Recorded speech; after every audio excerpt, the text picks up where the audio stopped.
Bienvenidos todos, esto es América. Vamos a actualizar información. Hay un día cargado de noticias.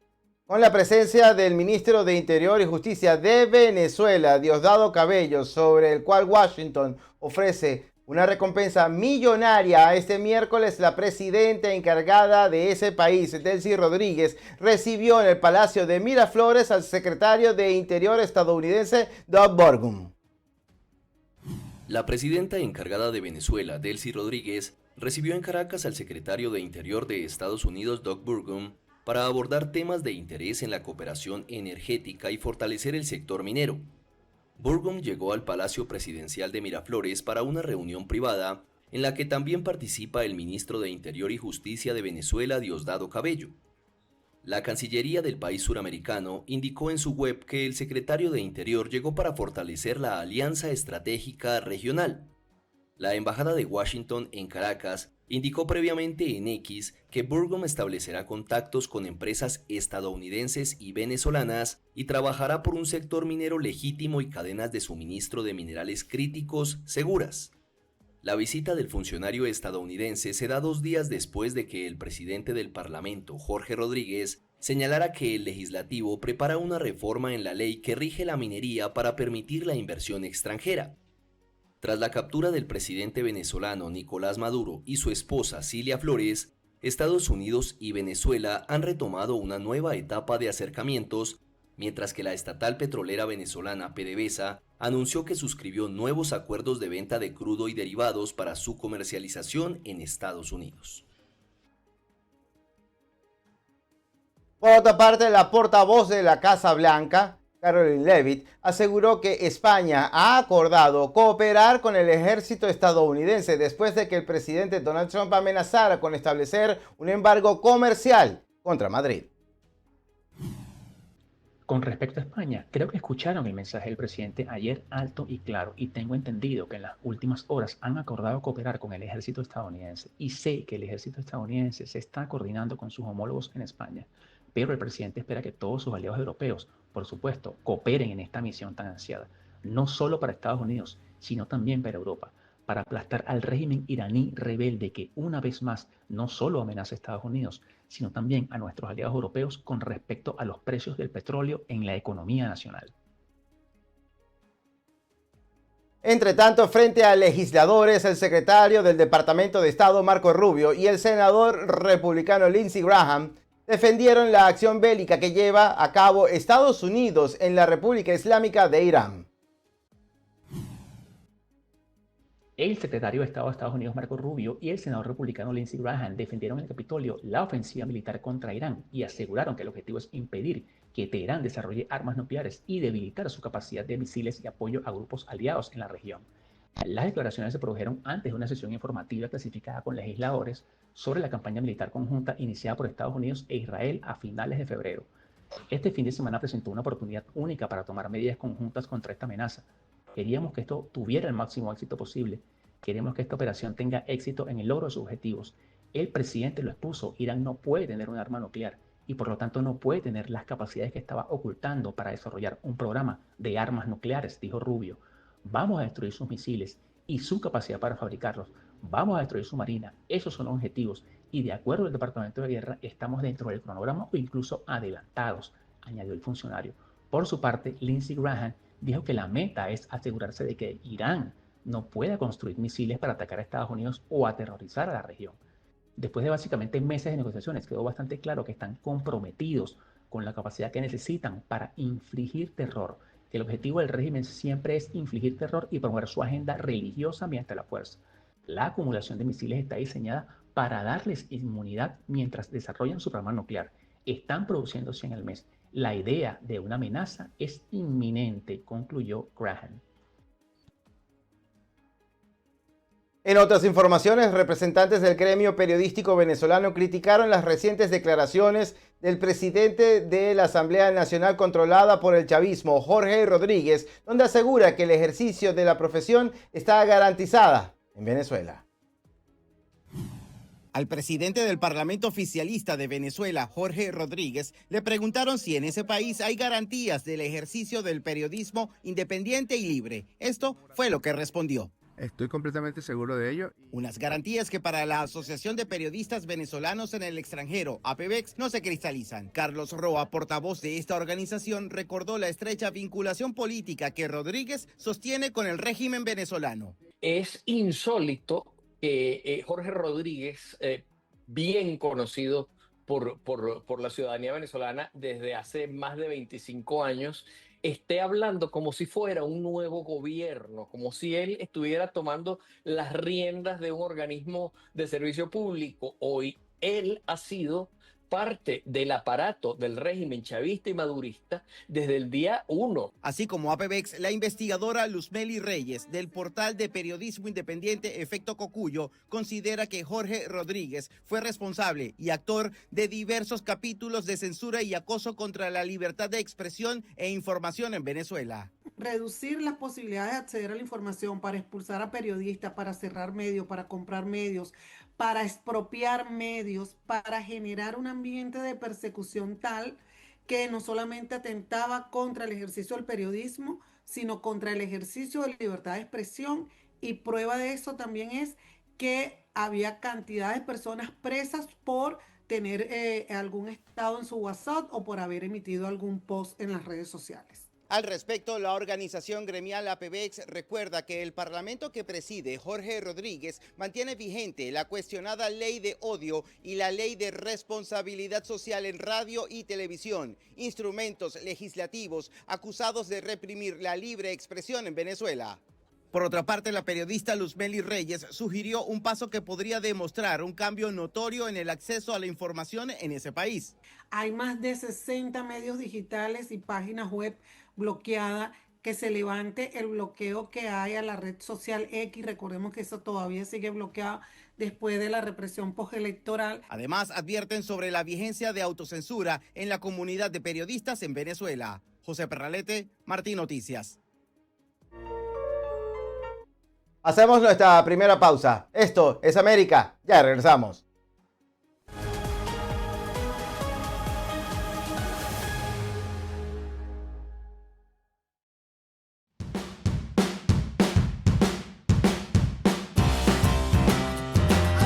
Elegir lo esencial al empacar es clave, igual que con un auto. En South Date Kia encontrarás el vehículo ideal para cualquier aventura. VPI TV es tu fuente informativa para que estés al tanto de todo, las 24 horas del día, los 7 días de la semana. Noticias en vivo y actualizadas a cada momento.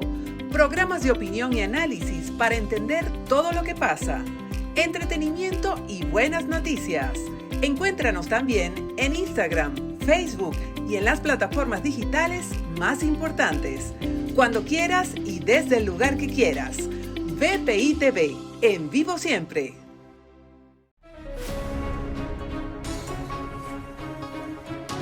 Actualizamos en este momento nuestro panorama informativo en Venezuela y el resto del mundo. Noticias ahora, en sus 2 emisiones.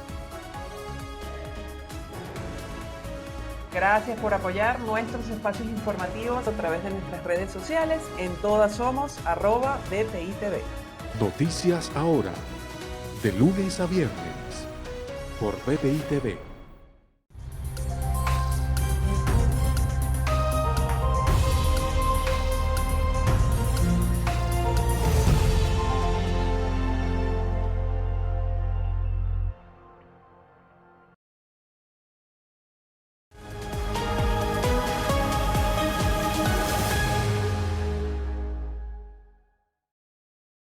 Continuamos, esto es América. Presentamos a nuestro siguiente invitado en el día de hoy. Se conecta con nosotros por la vía digital Joseph Hack. Él es experto en Medio Oriente, internacionalista y también experto en operaciones contra terrorismo. Muchísimas gracias, profesor, por estar con nosotros, sobre todo para entender un poco la dimensión en la que se encuentra en estos momentos la guerra contra el régimen teocrático de Irán. Estados Unidos mantiene el compromiso de neutralizar esta amenaza, una amenaza nuclear, una amenaza que sin precedentes. Pareciera, quizás, estamos a la vuelta de colocarle la tapa final a lo que ha sucedido durante décadas, precisamente en esa nación de Medio Oriente. Bienvenido, cuéntenos, por favor. ¿Qué tal? Buenas, qué gusto saludarlo. Mira, esta operación ya se venía viniendo por un rato desde el año pasado, después de bombardear las instalaciones nucleares en Irán entre Israel y Estados Unidos. Se le ha abierto la posibilidad a Irán de negociar un acuerdo por el cual puede tener un programa nuclear para fines pacíficos siempre y cuando no enriquece uranio adentro de Irán. La razón por la cual no quieren que enriquezca uranio adentro de Irán, porque lo ha prometido anteriormente que no haría enriquecimiento más del 20% en un acuerdo que se firmó con los 5 países miembros permanentes de Naciones Unidas, y además de países europeos como Alemania, que patrocinó este acuerdo, y se le entregó un monto de dinero de cash que estaba congelado en los bancos americanos para que cumpla con este acuerdo Irán. El año pasado, durante la inspección de la Agencia Internacional de Energía Atómica, se ha descubierto que Irán había enriquecido uranio al 60%, que es un grado muy cerca de un grado de arma, y lo ha descubierto la Agencia Internacional de Energía Atómica, además de descubrir 3 localidades adentro de Irán que tenían radiaciones, indicaban que había enriquecimiento de uranio en estas localidades, y rechazó Irán categóricamente que inspeccionen los agentes de la agencia estas localidades. Aquel tiempo le había dado el presidente Trump 60 días para cumplir con las inspecciones, y cuando rechazó que los inspectores de la Agencia Internacional de Energía Atómica entren a estas localidades, al cumplir los 60 días, al día 61, bombardearon las instalaciones nucleares. Este año se le abrió la puerta otra vez a Irán para negociar, pero estaba tan enterrada en su posición. Irán no quería renunciar a su derecho de enriquecer uranio bajo ningún concepto. Y esta una de las condiciones que ha puesto el presidente Trump para poder lograr un fin pacífico para este conflicto. Y cuando vieron que Irán está tratando de ganar tiempo, paralelamente hay indicaciones de parte de la Agencia Internacional de Energía Atómica que Irán podría haber logrado uranio enriquecido a alto grado de otro lado, y lo más probable está corriendo en una carrera para sacar o producir una bomba nuclear. Y esto es lo que avanzó el ataque Estados Unidos-Israel hacia Irán. Irán además tiene misiles balísticos que está produciendo, que son más, que produce hasta más de 500 o 300 kilómetros, de acuerdo a lo que había prometido. Ahora tiene misiles que alcanzan 2.000 kilómetros, con ellos está alcanzando bombardear a Israel y a Turquía.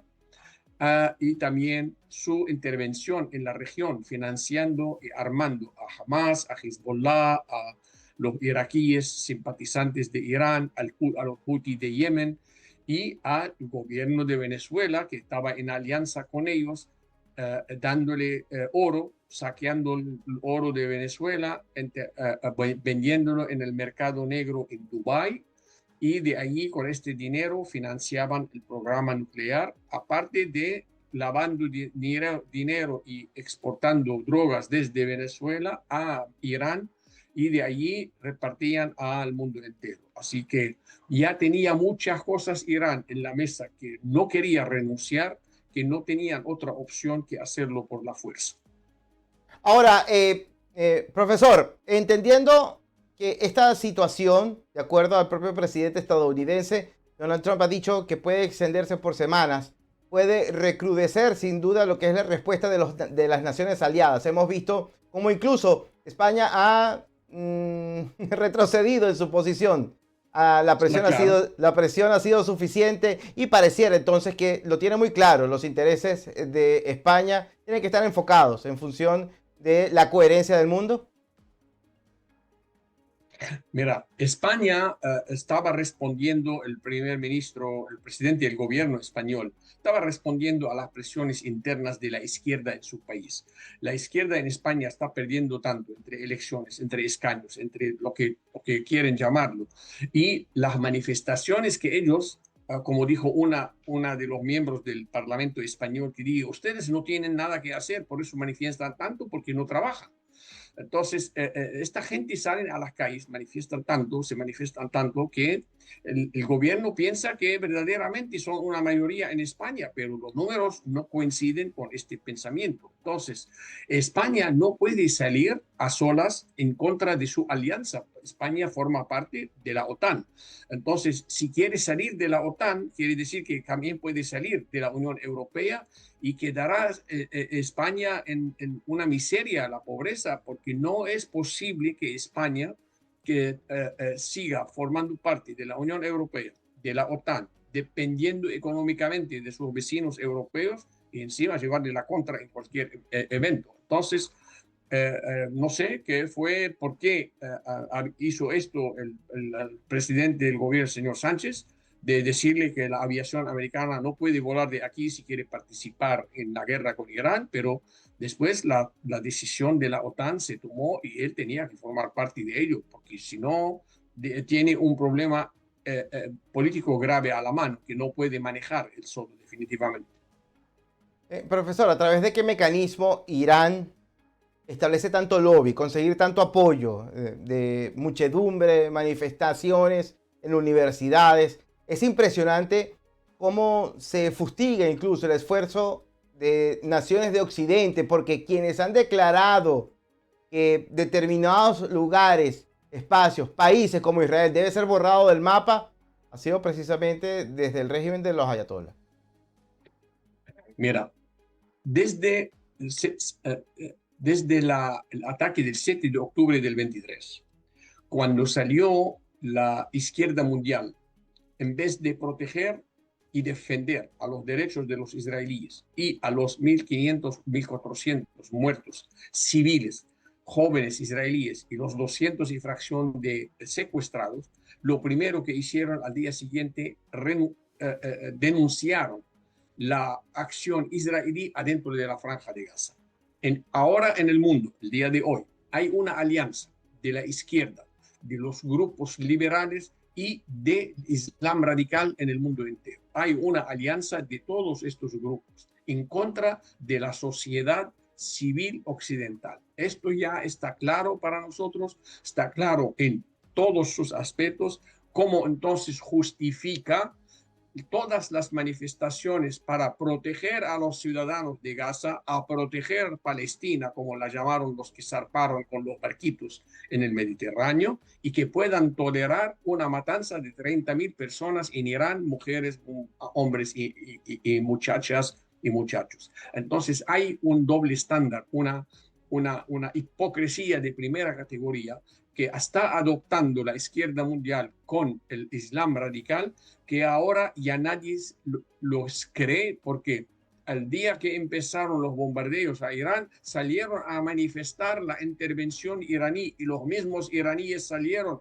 a ustedes qué les importa, nosotros estamos sufriendo, no ustedes. Entonces, esta política de la izquierda mundial que se activa de inmediato en las calles, con los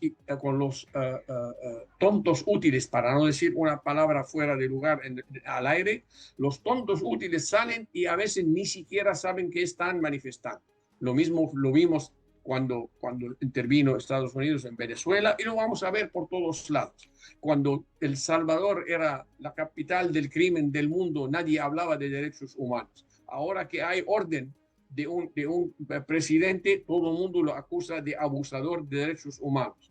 Entonces, de aquí vemos la hipocresía de la izquierda y del Islam radical, que está usando los tontos útiles de la izquierda para manifestar y enfrentar a una realidad que ya todo el mundo lo sabe. Se descubrieron abiertamente en Irán, porque entre la matanza que cometió la Guardia Revolucionaria iraní en enero y lo que está pasando hoy, hay 30 días nada más. ¿Cómo se le va a olvidar o van a ignorar la matanza de la Guardia Revolucionaria iraní en enero. Se habla de 20 o 30.000. Hay todavía en las cárceles 50.000 arrestados. No sabemos quién está vivo dentro de ellos. Y lo que está pasando ahora, y no están bombardeando a la población civil. El ataque es solamente a las instalaciones militares de la Guardia Revolucionaria iraní y el Basij, que es el cuerpo represor, los paramilitares del gobierno que oprimen a la población iraní.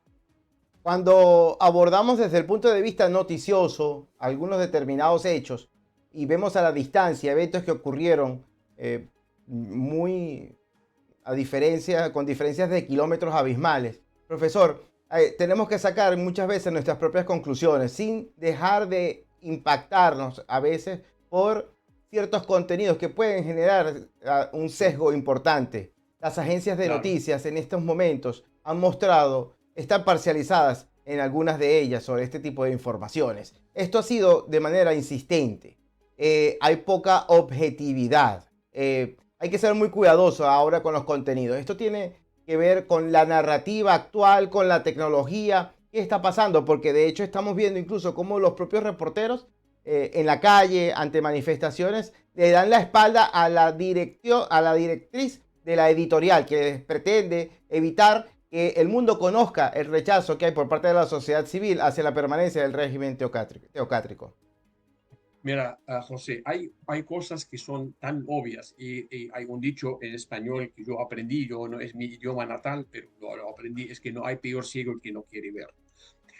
Ahora en Latinoamérica hay una plataforma entre TV y plataforma de Internet, una página que publica noticias del Medio Oriente y de Irán en particular. En español, mucha gente de América Latina, yo me di cuenta porque hay un juicio en contra de ellos por ser antisemita, antioccidente, etc. Pero yo cuando entro a las redes sociales en Latinoamérica veo a veces declaraciones. La gente está hablando de cosas como me parece absurdas, que no tiene sentido. Y cuando descubro esta página, me di cuenta, esta página es no solamente escribe en español, sino disemina información equivocada, financiada por el gobierno de Irán, por la Guardia Revolucionaria, y está publicada en toda América Latina. Hay muchos latinos con un nombre, parece de España o de Hispanoamérica, el nombre, y que entran y absorben información tan radical que después cuando veo los comentarios a mis declaraciones, a mis entrevistas, a mis comentarios, yo digo, ¿de dónde sacaron esta definición? ¿De dónde sacaron esta idea? Y ahora me doy cuenta que hay una campaña activa en América Latina para cambiar la opinión pública a favor de la izquierda, a favor de la radicalización islámica, a favor del gobierno de Irán, a favor de la alianza entre Irán y Venezuela, a favor de que Irán le estaba haciendo favor manteniendo al gobierno de Venezuela para que la liberación de la revolución, etcétera. Ya sabemos este discurso que usan.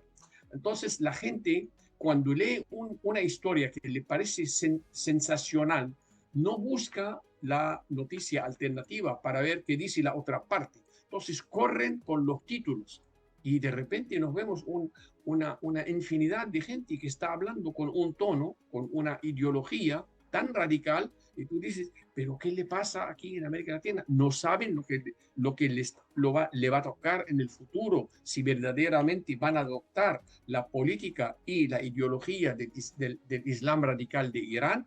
Que vean lo que le está pasando a las mujeres en Irán, que vean qué le pasa a los estudiantes en Irán, que salieron adentro de las universidades, los masacraron por haber dicho que quieren un cambio de régimen. No usaron armas, no quemaron ni gente ni nada, lo mataron con los tanques, allí entraron con ametralladoras alto calibre de 50 y arrasaron con la gente. Entonces, aquí el deber de la gente, cuando vea información, que asegure que está leyendo información correcta, al menos que lea dos versiones, dos lados de la información y que haga su propia conclusión. Profesor, muchísimas gracias. Gracias por su oportuna participación. Este conflicto va a continuar por al menos un par de semanas, de acuerdo a las estimaciones de los expertos. De seguro volveremos a hablar en una próxima oportunidad. Hasta la próxima. Gracias. Que tengan buena noche. Igualmente, conversábamos con Joseph Hack, él es experto internacionalista en asuntos de Medio Oriente y en investigaciones en contra de operaciones terroristas. Esto es América, regresamos en instantes.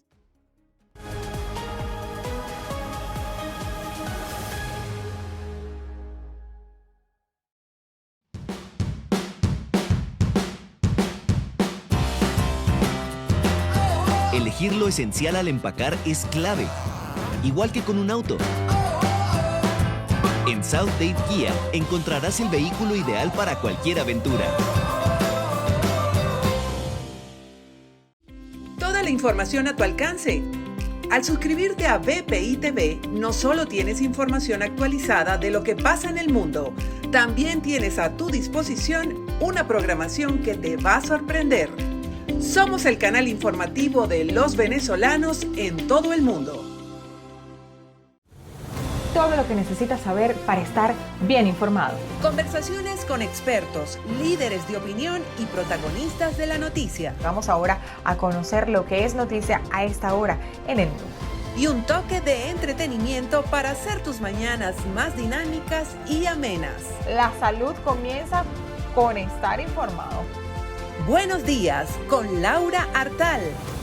De lunes a viernes, 7 de la mañana, hora este, 8 de la mañana, hora Venezuela, por BPI TV.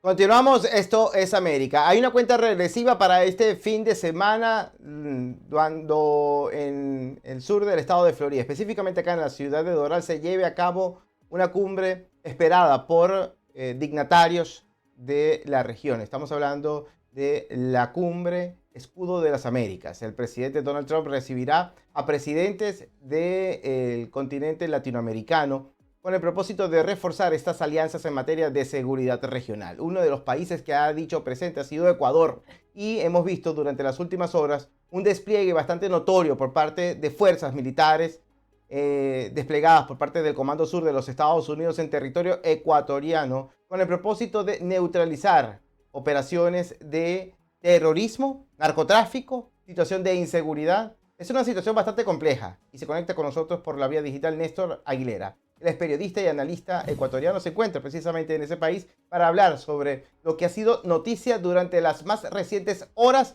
y minutos. Está que arde la opinión pública en Ecuador. Bienvenido, Néstor, cuéntanos. ¿Qué tal, José? Un gusto saludarte. Buenas noches. Bueno, sí, esto prácticamente empezó hace 24 horas, pero ha ido evolucionando y yo creo que forma parte de un gran rompecabezas que hay que contarlo a la audiencia para que se pueda entender.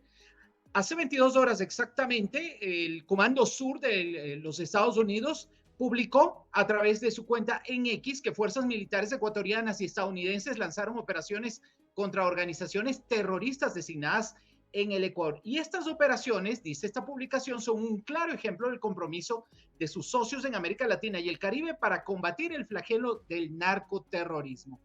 Esto fue confirmado el día de hoy, es decir, hay una confirmación ya oficial desde el gobierno de los del Ecuador, de esta operación con el gobierno de los Estados Unidos a través del jefe del Comando Conjunto, es decir, el militar de más alto rango ecuatoriano hoy ratificó que después de que el presidente Daniel Noboa se reuniera con el comandante del Comando Sur acá en la ciudad de Quito, en el Palacio de Gobierno, inmediatamente arrancaron estas operaciones.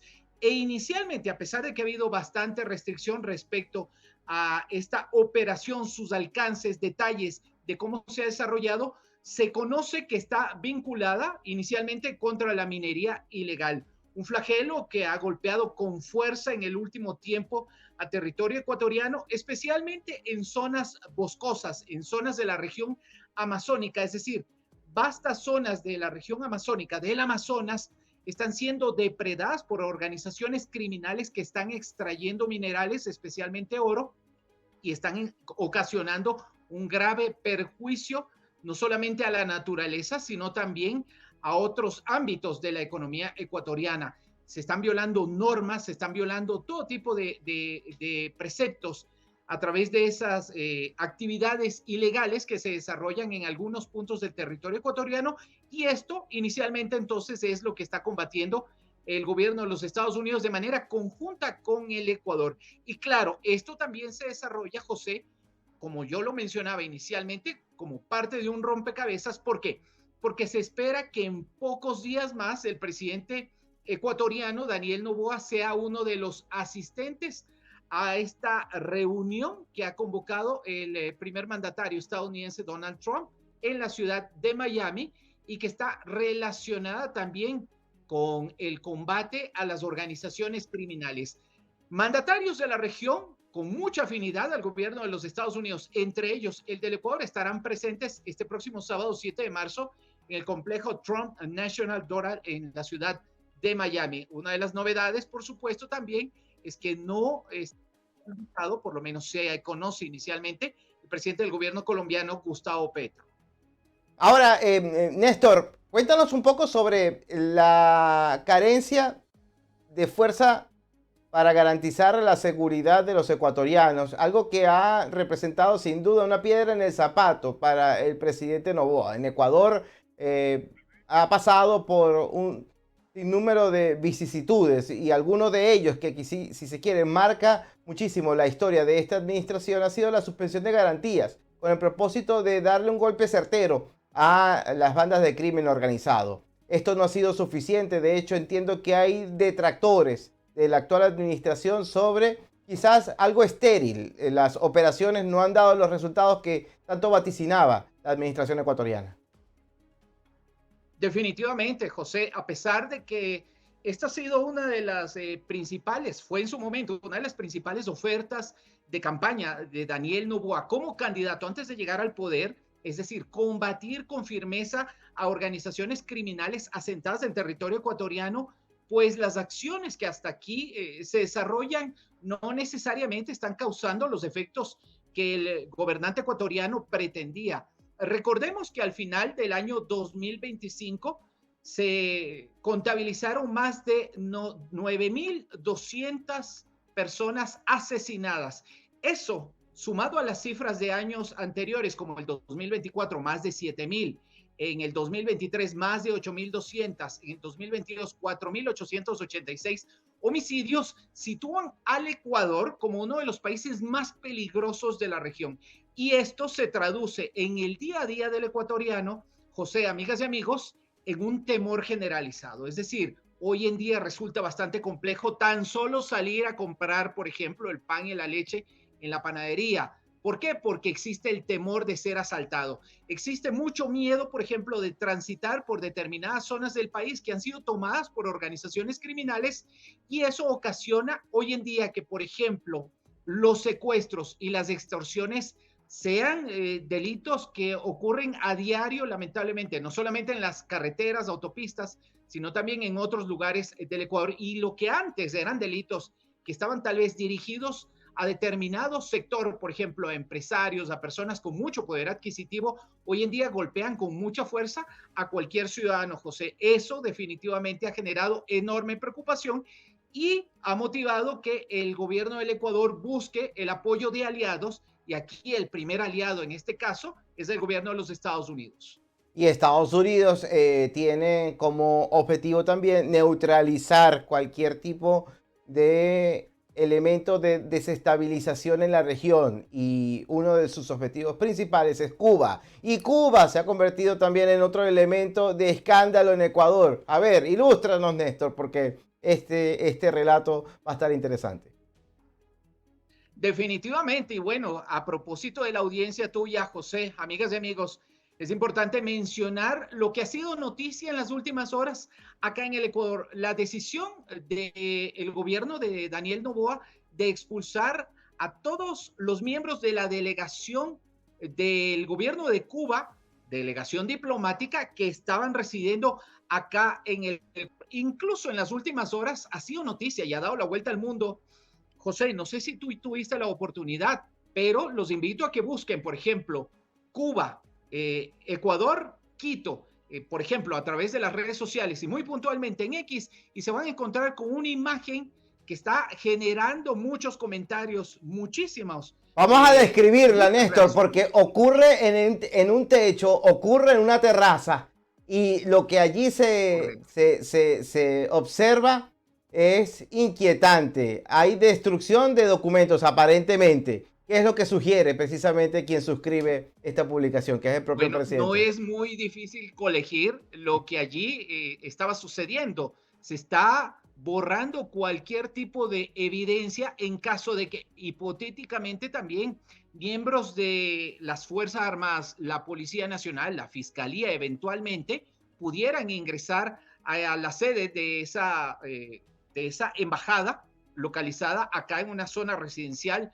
de la ciudad de Quito. Eso habría ocurrido esta tarde e incluso también ya motivó una reacción del presidente ecuatoriano Daniel Noboa. Él, a través de la red social X, publicó exactamente a las 5:34 esta tarde: parrillada de papeles. Es decir, a propósito de esta imagen que tú acabas de describir con mucha precisión, José, en la que un funcionario de la Embajada de Cuba acá en la ciudad de Quito estaba quemando papeles junto a lo que se ve, aparentemente es una parrilla. Bueno, el presidente Daniel Noboa dijo parrillada de papeles, y eso ha sido ampliamente comentado en las últimas horas. Una situación bastante incierta, porque también en las últimas horas ya se produjo la respuesta del gobierno de Cuba frente a lo que se califica como una decisión arbitraria e injustificada del gobierno de Daniel Noboa, del gobierno del Ecuador. Y brevemente voy a citar parte de lo que menciona un comunicado del Ministerio de Relaciones Exteriores de la isla, que menciona en su parte medular que, sin argumento alguno, el gobierno de Daniel Noboa decidió declarar persona no grata a todo el personal diplomático, consular y administrativo de la embajada en Quito, al que impuso un plazo de 48 horas para abandonar el territorio ecuatoriano. Según la perspectiva de La Habana, se trata de un acto inamistoso y sin precedentes que daña significativamente, José, las históricas relaciones de amistad y cooperación entre ambos países y pueblos. Esta es una cita textual del comunicado emitido también el día de hoy por el gobierno de Cuba, lo que sitúa también al Ecuador y al gobierno de Daniel Noboa en una posición estratégica en un momento bastante complejo frente a lo que va a ser la reunión de Miami y, por supuesto, a las acciones que viene desarrollando el gobierno del presidente Donald Trump. Mira, esta parrillada me imagino que va a ser motivo de conversación. La estamos viendo allí en pantalla compartida. Va a ser motivo de conversación. Más allá de especular, es muy delicado es que este hecho se esté registrando precisamente en una instalación diplomática. Esto vulnera, viola, destruye cualquier tipo de pretensión y acuerdo que exista entre ambas naciones. Esto viola también los acuerdos que existen de manera binacional. Esto puede ser objeto de una profunda investigación. Sí, definitivamente, todo eso. Y no solamente lo que está sucediendo y la documentación que reposaba en su momento en la Embajada de Cuba, sino también la forma en la que se produce esto, porque recordemos que de por medio hay tratados internacionales y, por supuesto, hay protección para la diplomacia, sea del país que sea, José. Pero bueno, ya no entramos o no hay que entrar mucho en especulaciones. Hay una acción del gobierno del Ecuador, hay una respuesta del gobierno de Cuba. De por medio el momento y la coyuntura que estamos viviendo, vamos a ver cómo se produce también la salida de los miembros de la delegación diplomática de la isla y, por supuesto, saber si adicionalmente a lo que te estoy contando hubiera lo que en algún momento sucedió en la Embajada de México, que eso también es otro punto que hay que considerarlo, una incursión de fuerzas de seguridad. Lo que recordamos tiempo atrás que ocasionó fue la salida abrupta de quien fuera vicepresidente del Ecuador y que estaba refugiado en esa delegación diplomática. Hablamos de Jorge Glass Espinel, quien al momento continúa tras las rejas. En el día de ayer se cumplieron 2 meses del arresto y la captura de Nicolás Maduro por parte de fuerzas estadounidenses. Eso le ha dado un cambio a la narrativa regional y mundial, y ha sin duda destacado a Estados Unidos como la orientación de política exterior en la región, galvanizando sin duda un objetivo, establecer cuál es la ruta para conseguir mayor apoyo de los aliados, sobre todo amigos de la democracia. ¿Esto cómo lo conversó el ecuatoriano de a pie, Néstor? ¿Todavía es motivo de asombro? El ver las operaciones del Comando Sur también generan un poco de inquietud allí dentro de Ecuador. Bueno, por un lado, esto creo que tiene una doble lectura, porque empiezo por lo positivo. Definitivamente las Fuerzas Armadas y la Policía Nacional, como yo te lo mencionaba hace un momento, José, han sido superadas ya, lamentablemente, por estas organizaciones, especialmente narcoterroristas. Ya hay puntos del Ecuador que desafortunadamente no pueden ser controlados al 100%, o qué es lo que pasa, que el gobierno llega a través de sus uniformados, de sus grupos especiales, hacen barridos, hace capturas, se retira y al día siguiente vuelve esta problemática. Entonces, frente a todo esto, definitivamente el ciudadano de a pie apoya. Sin embargo, hay quienes también hablan de que tiempo atrás, recordamos, hace tan solo unos meses del año pasado hubo una consulta popular en la que la gran mayoría de ecuatorianos rechazó la instalación de bases militares en territorio ecuatoriano. Eso lo intentaba aprobar el gobierno de Daniel Noboa a través de una consulta popular y un referéndum. El pueblo ecuatoriano, los votantes dijeron mayoritariamente no queremos bases militares extranjeras acá en nuestro país, y también hay quienes hablan de un tema de soberanía, que definitivamente por más necesario que sea el apoyo de países aliados, no cabe que ingresen a territorio ecuatoriano a desarrollar esas operaciones. Un tema muy complejo, pero que siempre tiene una doble lectura y que hay que analizar también desde la parte práctica y pragmática, por supuesto. En este caso, el gobierno de Daniel Noboa ha optado por eso, por establecer un acuerdo y una cercanía que ya venía desde el gobierno de Guillermo Lasso, su antecesor, ya de ponerla en práctica, y eso es lo que está ocurriendo definitivamente en el momento actual. Los alcances y la efectividad de estas acciones habrá que irlas evaluando a medida que pasen los días, las semanas y los meses, y saber si efectivamente surtió efecto esta decisión de que se desarrollen operaciones conjuntas o si la salida tiene que ser por otro lado. Lo que sí te debo insistir, José, amigas y amigos, es que la situación en materia de seguridad acá en el Ecuador ha cambiado drásticamente y a rato se vuelve insostenible. Para concluir, Néstor, ¿el ecuatoriano aguardaría alguna mejora? Quizás que el presidente Noboa regrese a Ecuador con la maleta llena de propuestas en materia de seguridad, con acuerdos alcanzados en materia binacional o multinacional, en caso de que eso se cristalice acá en Miami el fin de semana? Vamos a ver, José, yo creo que esa apuesta, digamos, es muy importante para Daniel Noboa, pero de por medio también hay que decir algo. Hay bastante descontento en el actual momento frente a la desatención del gobierno en otros ámbitos. Es decir, considerando que el gobierno de Daniel Noboa ha priorizado el tema de la seguridad, ha dejado de lado, en cambio, otros aspectos, como la salud, como la educación, como la infraestructura, y eso también ha generado bastante molestia en el ciudadano de a pie, que demanda no solamente atención en seguridad, sino en otros ámbitos. Vamos a ver.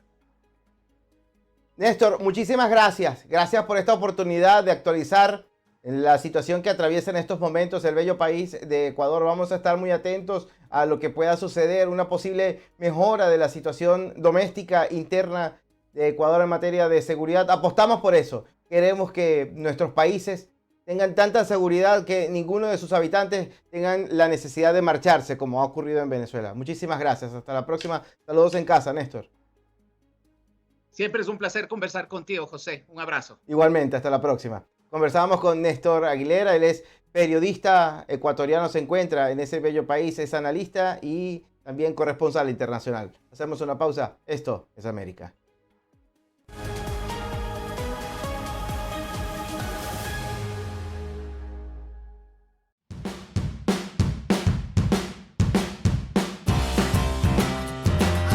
Elegir lo esencial al empacar es clave, igual que con un auto. En South Dade Kia encontrarás el vehículo ideal para cualquier aventura.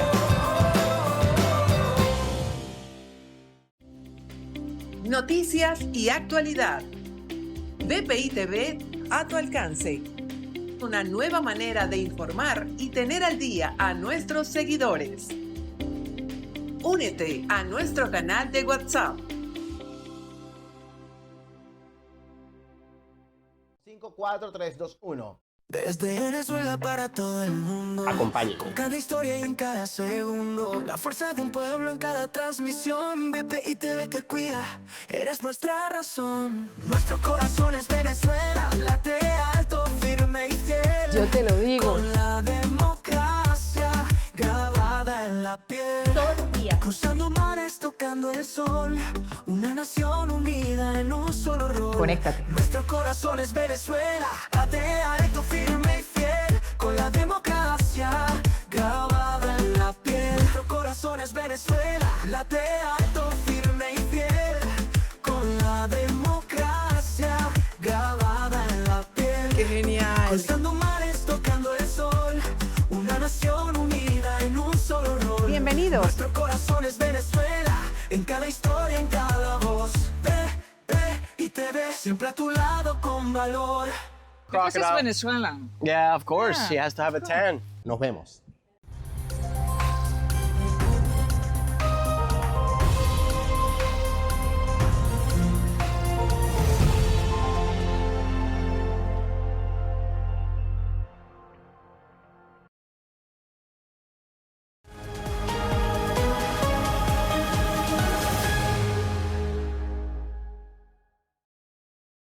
Continuamos, esto es América. Nuestra siguiente invitada de lujo, Thais López Vogel. Ella es cofundadora y administradora de la Fundación Bolo. Y es que hay una cuenta regresiva. En tan solo días, en menos de una semana, viene un gran evento que lo hemos promocionado acá en esta tribuna. Le hemos participado a todos los integrantes de nuestra vasta audiencia, Thais, en relación a Climate Correction 2026.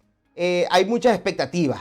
Se trata de ese acercamiento entre las comunidades en el centro del estado de Florida, en Orlando, precisamente con algo tan sensible, el cuidado del ambiente. Cuéntame cómo van esos preparativos. En menos de una semana nos vamos a ver en Climate Correction. Es así, el próximo martes, 10 y 11 de marzo, vamos a estar en el Hotel Celeste, frente a la Universidad Central de Florida en Orlando. Es nuestro 8º año haciendo este evento. El nombre del evento es Nature Power Solutions, que en español es como el poder de la naturaleza para darnos las soluciones. Súper emocionada, este tema me encanta, de verdad. Bueno, por supuesto yo con la fundación y tratando de hacerlo mejor por el medio ambiente, pero el hecho de que ahora nos demos cuenta de que las soluciones vienen de la sabiduría de la naturaleza, que junto a la innovación de los seres humanos podemos aliarnos y podemos hacer como una mancuerna donde mano a mano, en vez de estar en contra de la naturaleza, vayamos con ella para reparar todo este daño que le hemos hecho a través de tantos años. Entonces, bueno, es una invitación para todos a ir a este evento, como lo dije antes, 10 y 11 de marzo en el Hotel Celeste. El día 10 es gratuito, estamos invitando a las familias, a los estudiantes, a todos los espectadores. Tenemos talleres con organizaciones tan importantes como la Fundación de Everglades, tenemos talleres con The Clio Organization, tenemos al Ocean Conservancy, The Nature Conservancy, y estos son talleres gratuitos. También vamos a tener una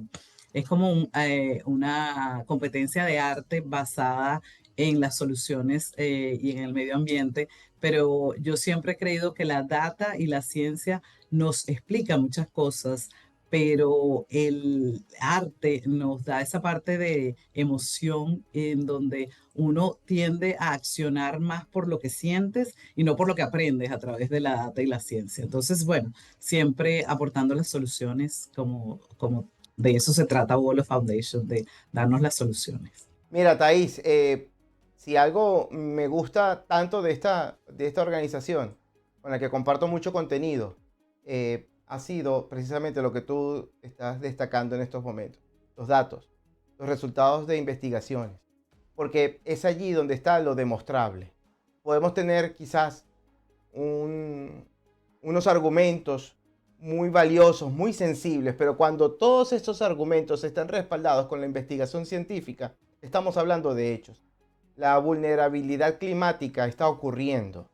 Y cuando mencionamos el tema de aporte a través de soluciones naturales, cómo podemos mejorar el medio ambiente, esto cambia por completo la percepción. Es decir, utilizar a la naturaleza como una herramienta de cambio, más allá de golpearla como lo estamos haciendo, más bien sirve un elemento de sanación, pero de sanación que se convierte en herramienta. Es decir, pareciera difícil, pero está ocurriendo y ustedes lo plantean precisamente en Climate Correction.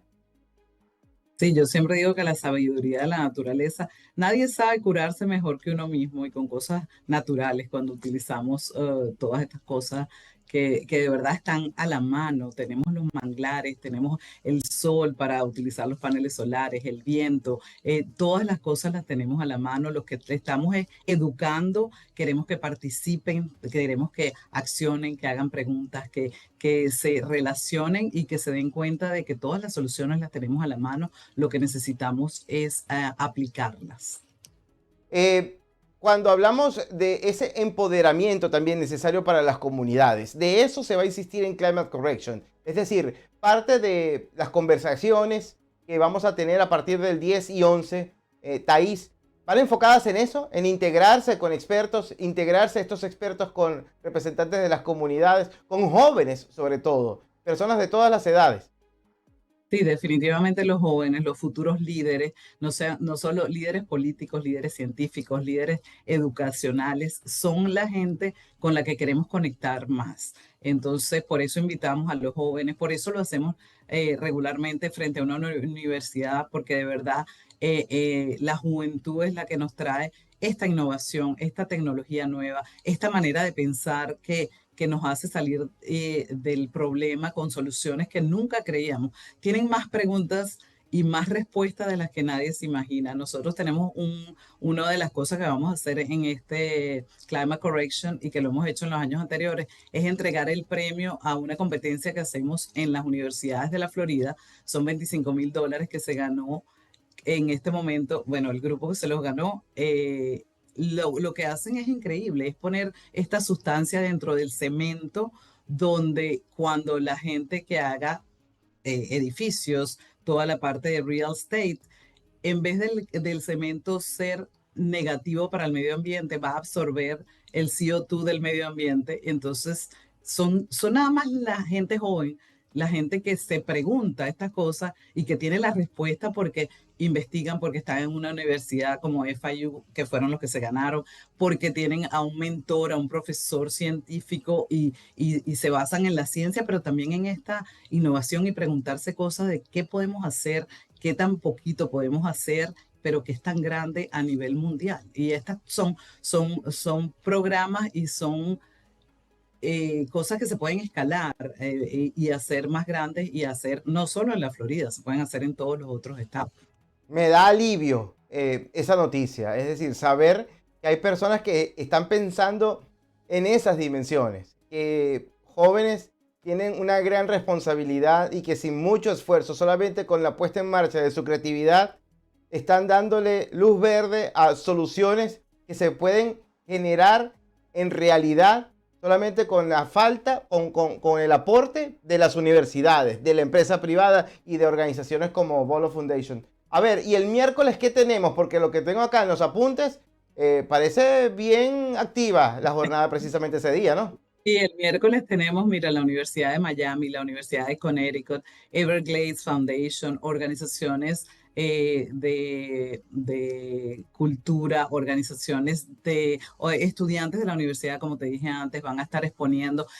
Tenemos mucho networking, entonces de verdad, si estás buscando a alguien que te ayude en un proyecto o a nivel de ayuda del gobierno, a nivel de políticos, puedes conocer a muchísima gente y puedes estar en la mañana temprano del miércoles, como estás diciendo, hay un desayuno que se hace mucho networking porque estás hablando con toda la gente ahí. Después empieza pues la conferencia como tal y los panelistas en el estrado. Y después tenemos una hora de cócteles al final. Tenemos almuerzo también en la conferencia. Entonces creo que es mucho de estar juntos, de hablar, de conocer gente y de crear ideas, y de participar y de accionar y de que sepamos que somos una comunidad y que entre todos, en la colaboración, como lo acabas de decir, del sector privado, el sector público y el gobierno, todo lo podemos hacer.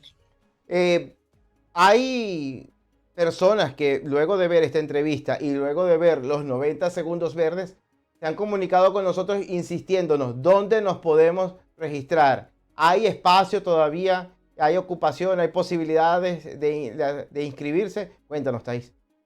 Mira, recuerden que el día martes, el 10, es gratuito. Y el día miércoles todavía se pueden inscribir en volofoundation.org/Climate Correction. De todas maneras, si lo buscan en cualquiera de sus plataformas, en Volo Foundation estamos en Instagram, y si ponen en cualquier lugar corrección climática, Volo Foundation, van a llegar en cómo poder inscribirse. Tenemos 10 y 11 de marzo en la ciudad de Orlando. Eso es hacia el centro de Florida. El idioma inglés no es un impedimento porque vamos a tener traducción simultánea en el español en cada uno de los eventos. Claro que sí, siempre lo hemos tenido. Este es el 8º año, como yo te dije, y siempre estoy pensando en nuestra comunidad latina, que también está muy involucrada y también se ve muy sacudida por el problema climático. Entonces, estamos en inglés y en español. Thais, muchísimas gracias. Vamos a estar, pero actualizando minuto a minuto todo lo que vayan a publicar a través de las distintas plataformas de la Fundación Volo para Climate Correction 2026. Recordemos, 10 y 11 de marzo, eso es la próxima semana, y en la página web que ustedes están viendo en sus pantallas están las inscripciones abiertas. Usted se registra y inmediatamente va a recibir todos los datos respectivos a tu participación. La próxima semana nos veremos entonces en Orlando en Climate Correction 2026. Thais, muchísimas gracias. Un gran saludo al equipo de Volo Foundation. Muchísimas gracias a ustedes. Hasta la próxima. Conversábamos con Thais López Vogel. Ella es cofundadora y administradora de la Fundación Volo, que ya va a realizar la próxima semana este gran evento. Se trata de Climate Correction 2026.